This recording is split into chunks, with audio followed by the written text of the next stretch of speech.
Jon Lee Anderson acompanhou de perto as negociações de acordo de paz entre o governo colombiano e as Farc, e também o plebiscito que rejeitou a proposta. Há mais de 30 anos, faz cobertura jornalística na América Latina. Ele também já foi correspondente em inúmeras zonas de conflito ao redor do mundo, como Afeganistão, Iraque, El Salvador, Uganda e o Oriente Médio. Desde 1998, colabora com a revista The New Yorker e é especialista em perfis, como o que fez na biografia de Che Guevara. Ele veio ao Brasil para participar do festival Piauí GloboNews de jornalismo. What is the implications about the situation of Colombia for the neighbor countries once there is instability also in Venezuela? That's a good question. I mean, first we need to see whether the peace will actually stick in Colombia, because as you know, the plebiscite was no. And so now a lot of people are trying to renegotiate this deal. I mean, even if there is a peace with the FARC and the government in Colombia, you still have a worrying situation next door with the Venezuela that's hemorrhaging socially and economically and politically, and which is becoming a kind of black hole, you know. It's hopeful that, however, I'm quite optimistic that if there is peace in Colombia, that national figures like Timoshenko of the FARC, like President Santos, can actually, rather than spending all of their energy on trying to resolve their own conflict, can also help in Venezuela. I think this is worrisome for everyone, including Brazil. Anyway, I think as long as there's a conflict somewhere, it's destabilizing for the neighbors. For Brazil, the main problem with a war in Colombia is the trafficking of weapons and also drugs out of Colombia. With peace, this can be stopped or at least curbed to a great amount, and we hope this will happen. So, what do you think about the political situation in Brazil after the impeachment? How could this change the international relations? Well, I think from outside Brazil, you know, a lot of people saw this with a great deal of astonishment and surprise. The idea that there was corruption in Brazil was something we had been learning for some time. Petrobras scandal, car wash, Odebrecht. These were things we heard. But Dilma herself was a person that was widely respected in the world, in the international community. As we have learned, she's not regarded as personally corrupt. So it seemed very surprising that the Senate would want to impeach her. And when we began hearing that 43 members of the Senate are criminals themselves, evading criminal charges, using parliamentary immunity to evade criminal prosecution, and were involved in many of the same scandals as were swirling around her government, I think this left everyone with a bad taste in their mouth and a feeling like this was a kind of politically motivated impeachment.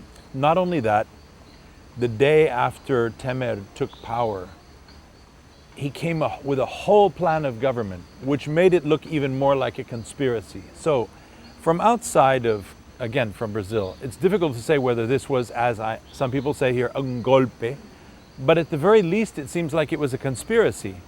What the definition is what the difference is between the two, I'm not sure. Since I've been here, I know that many Brazilians feel sort of demoralized and worried about the future, sort of a loss of self-faith in the country and its possibilities. I think that Brazil has huge potential, and hopefully we'll see new opportunities for new leadership, new political, participation by the youth and by civic society to build back up credibility in the institutions. This is a golden opportunity for Brazil.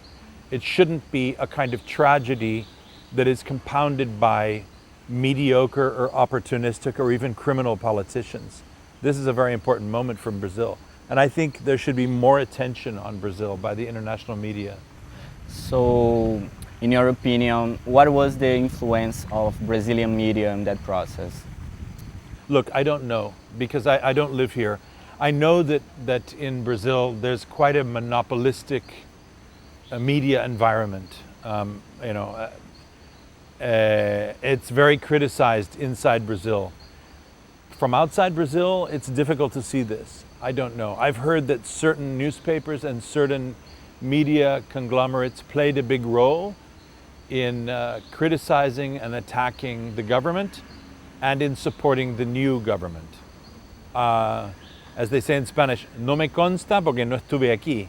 But if that's the case, it's problematic. There should be a more pluralistic media environment, one in which is less invested with political interest groups.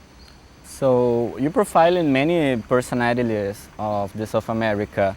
What about a Brazilian icon? Who would you choose as a character and why? Well, when Lula was in power, I was very keen to interview him, but it didn't happen because I was waylaid by the Middle East. Similar thing happened with Dilma, but Lula especially I found a very fascinating man. I'm not sure, to be honest. It might be someone who's not so well known. I'm very interested in Brazil. I may soon do a story here in New York, in Brazil, but I'm not sure that the kind of person I want to profile in Brazil necessarily has a famous name. Okay. A few months ago, you wrote an article about the paradox in Brazil because of the Olympic Games. And how would be a profile of Rio de Janeiro after the Olympic Games? I'm only seeing it now, after some years away. I think, again, from a distance, I watched the Olympics. I thought it was a great success, and this one. There are Olympics which aren't, And I know that there's a lot of controversy and bad taste around FIFA, around the World Cup, not the one here, but in the assigning of World Cups to Qatar and Russia. Brazil, there wasn't this same feeling of corruption, of it going to the wrong country. I think the world celebrated with Brazil its triumph in hosting both the World Cup and the Olympics.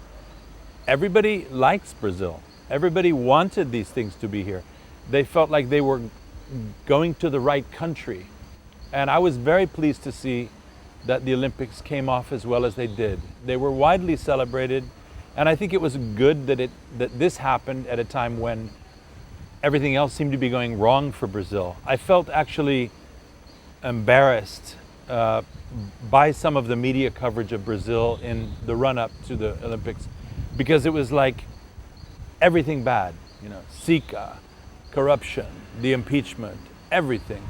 And I was pleased to see that, Rio, the Cariocas and Brazilians really pulled it out and made it a great thing. I think Rio after the Olympics, I see it as a city, it's got a little bit better infrastructure.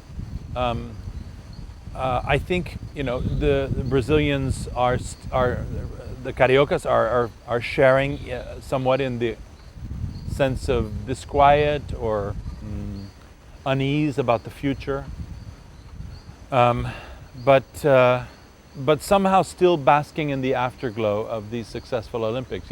Hopefully that can be built into something greater and carry on. Let's see. I hope so. So finally, what is essentially necessary to write a good profile? Access, first and foremost. An idea that carries the profile. You have to want to find out something particular about the person. You need not only access with them and an interview, you need ideally more contact, and you need to interview people around them. You need to talk with their friends, with their critics. And if they're people that are politicians and have an effect on the environment in which they live, you need to also explore that environment. You need to be able to see them from different angles in order to build a kind of three-dimensional portrait. You need to be ethical, I think, also. You need to be interested in that person and want to find out something about them to share with everyone.